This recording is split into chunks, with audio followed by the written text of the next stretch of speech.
There are three different ways that you might be asked to do calculations with time. The first of those is that you need to find the end time, the time when something finishes.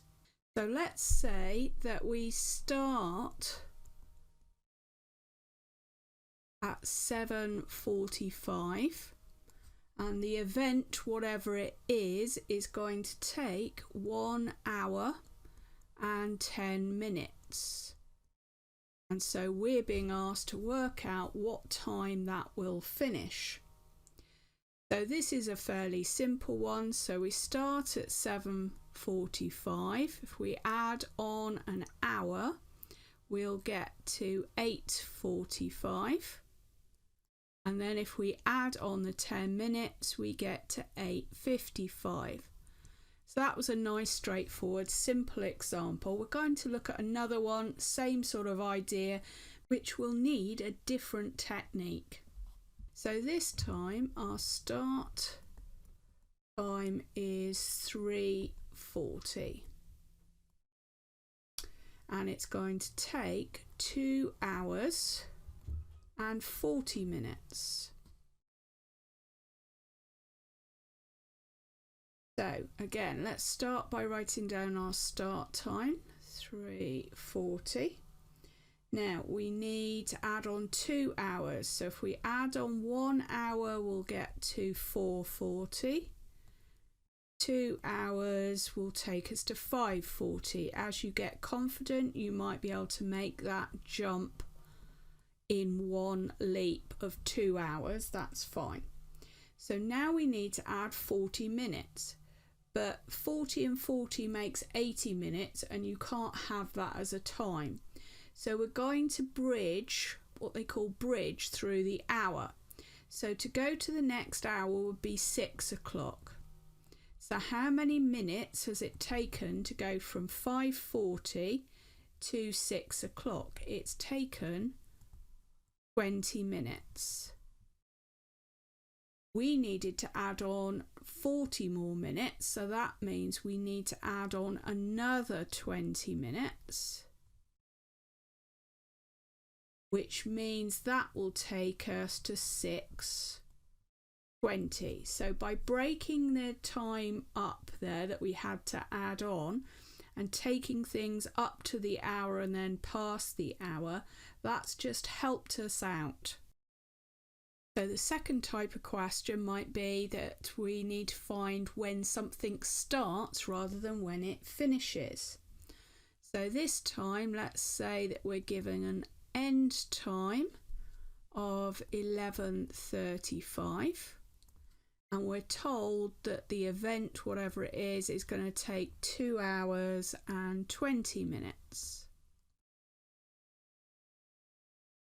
Starting from the 11:35, this time we're going to need to be taking time off. So if we take 2 hours off, that will take us back to 9:35.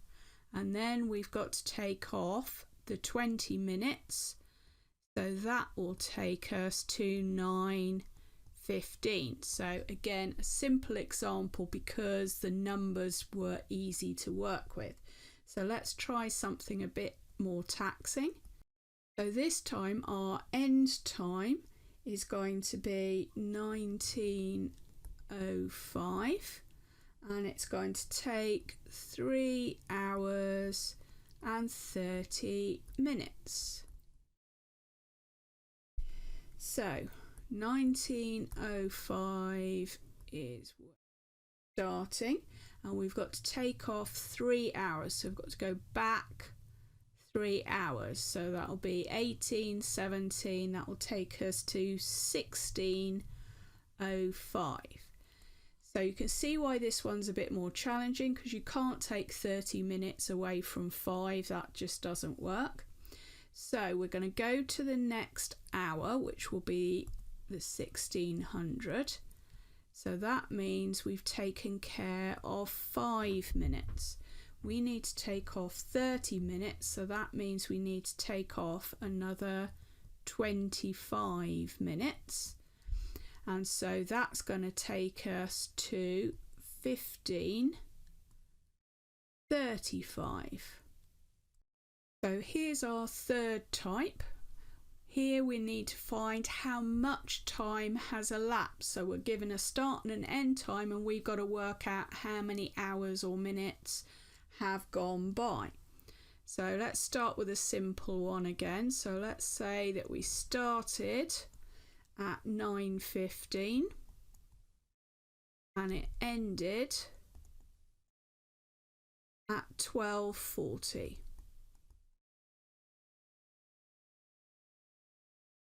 So 9:15.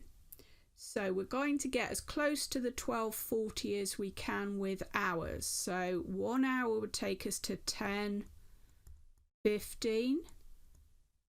2 hours would take us to 11:15. 3 hours would take us to 12:15. So we can't go any more in hours because the next one will be 1:15, which is too far.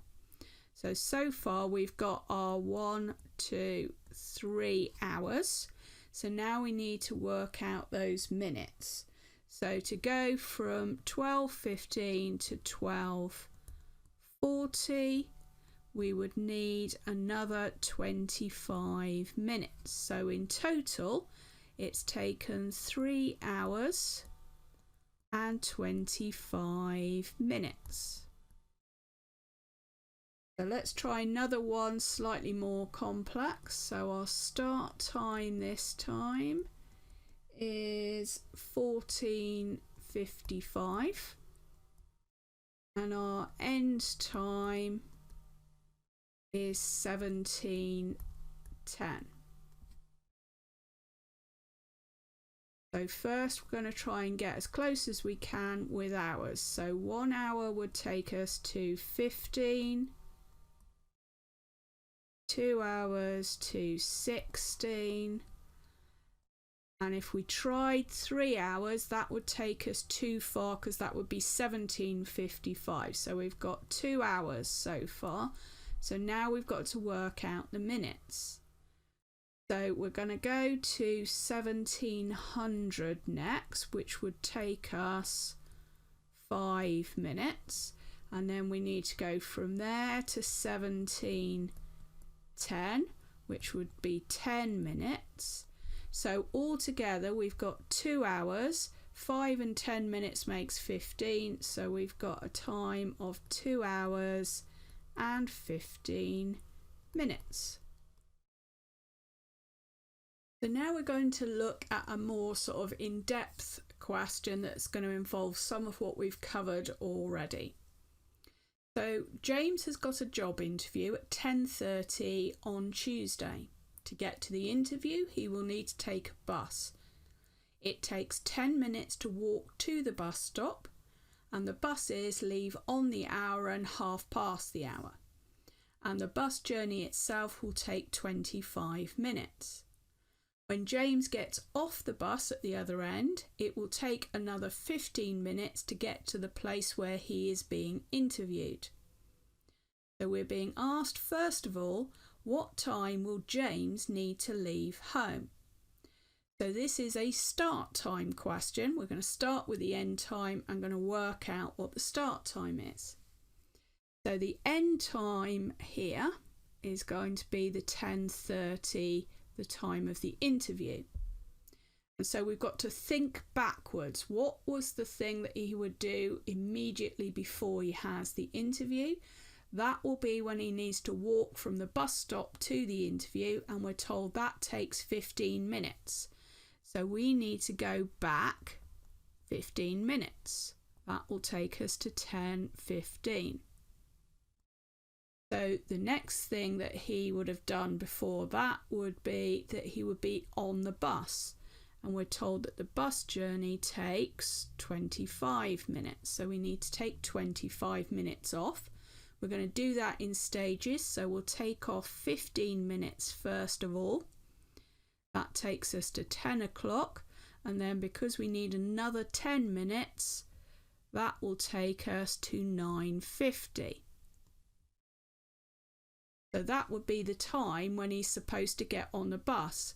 But if we look back, we see that buses don't leave at 9:50. They either leave on the hour or the half hour.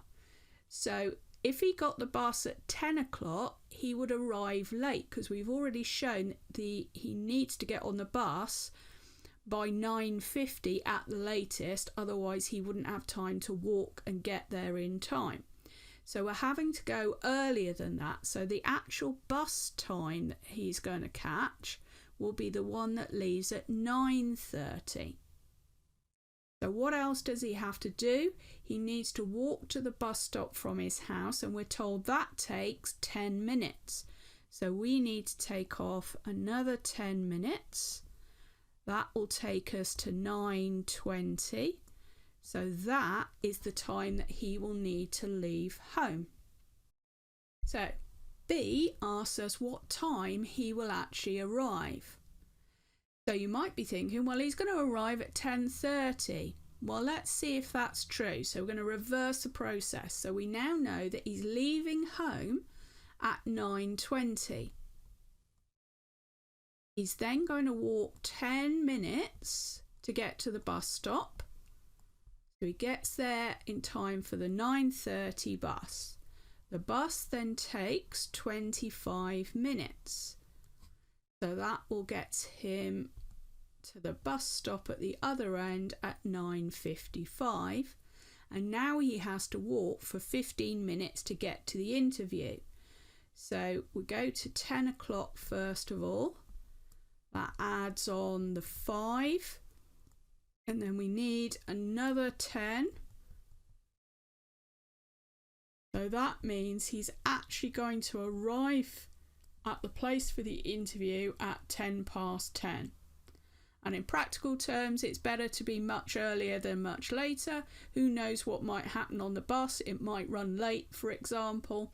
But that's how we would tackle a question like this.